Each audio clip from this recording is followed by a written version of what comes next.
good. All right. Okay. My testimony is probably a little bit shorter than what it most of the time is, but I'm sure as I get more and more, it'll get longer. Hi, my name is Dewey.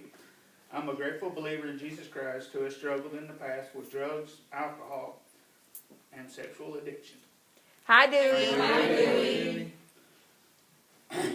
I was born July 15, 1971, in Tennessee. My dad was sent to Vietnam right after I was born. When he returned, people said he had come back a different person.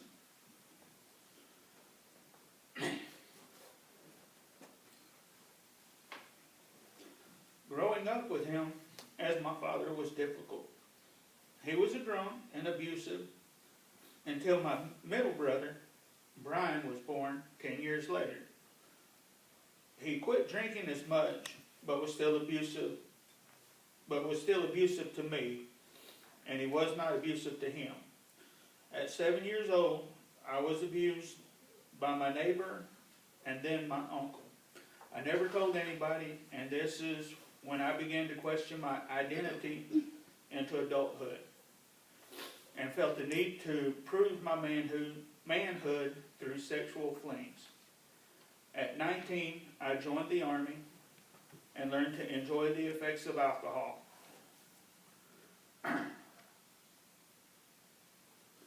I was stationed at Fort Hood and was soon married. She and I began to drink and party regularly while having an open sexual relationship.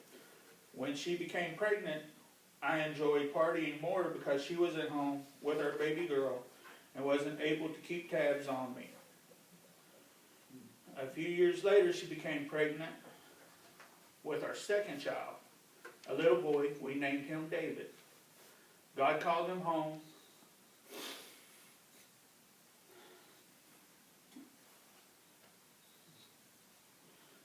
When he was just 4 months old. And my already shaky faith was shattered to nothing.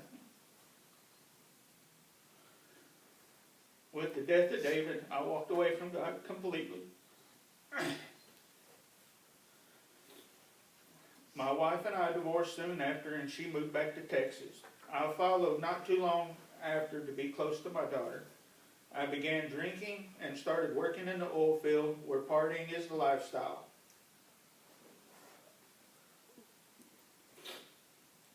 I met my second wife during this time, and we had 2 boys together.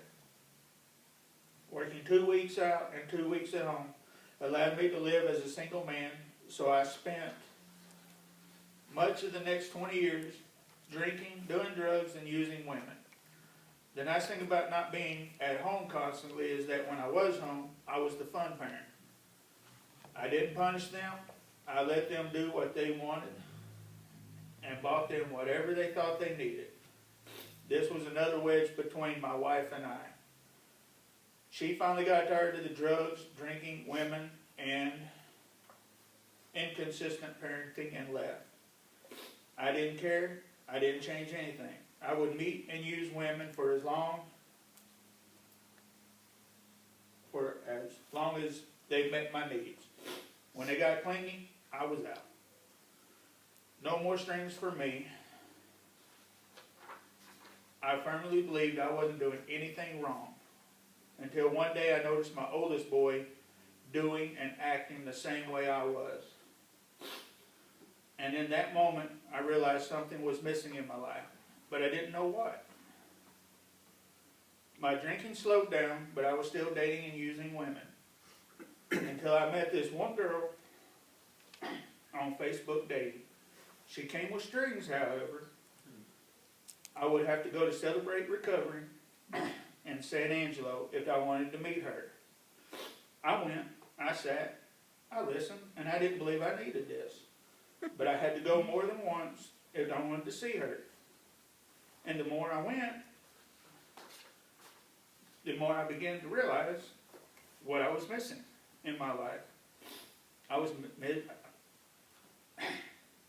missing Jesus. I rededicated my life to Jesus and was baptized for the first time in October 2021. I had no idea what blessings Jesus had in store for me.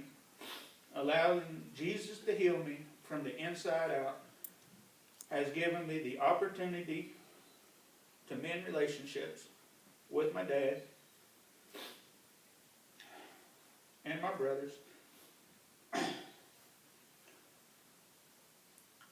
and meet my nephews for the first time when I went home after 17 years of holding on to anger and resentment. Amen. Amen. He is also restoring my relationship with my children because they no longer see me as a drunk and womanizer, but as a Christian man.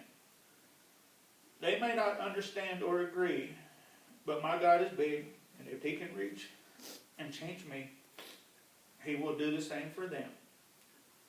This is why my favorite step is step 8. Making amends hurts initially, but the healing and growth in relationships I have run is unbelievable and so freeing. I married the girl with strings attached.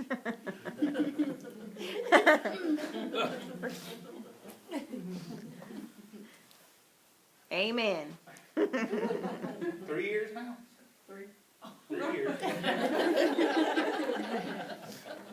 God used her to help me find my way to Jesus. She hasn't stopped supporting me yet.